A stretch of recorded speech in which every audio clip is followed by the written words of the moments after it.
There was infighting between Harry, the Prince of Lesotho, who set up the charity with Harry, and then, of course, the chairperson who spoke out last week.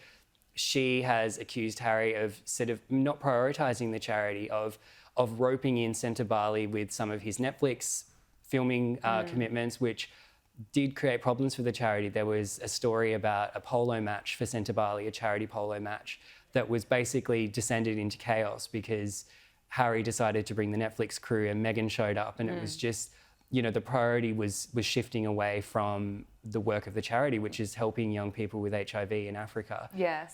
Very, very unfortunate news. I don't know how Harry's going to come back from this. I don't know if he'll start, another charity, maybe about HIV in Africa, or if he'll just sort of move on completely. But yeah, not good news for the Sussexes. Very damaging for his brand. Harry and Meghan's former home, Frogmore Cottage, has been sitting empty for several years now, and you recently spoke to a high-end property expert in London.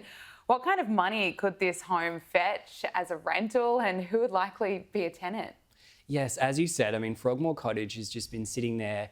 It's on the Windsor estate. It's a newly renovated 4-bed, 4-bath house, in a prime part of England. And it's sort of just sitting there. It's not being used. Buckingham Palace confirmed last July that it's vacant, that there's no plans to use it. And I do think that the next likely step could be possibly renting it out. We know that the royal family does on occasion rent out certain properties, either to people within the royal household or privately. They also rent things privately. And I sat down and I chatted to a property expert who works in that area. His name's Robin. And I said, what kind of money could be at stake here? And he said, not only is it in a great spot, it's a newly renovated house, it's in a very sort of private part of Windsor.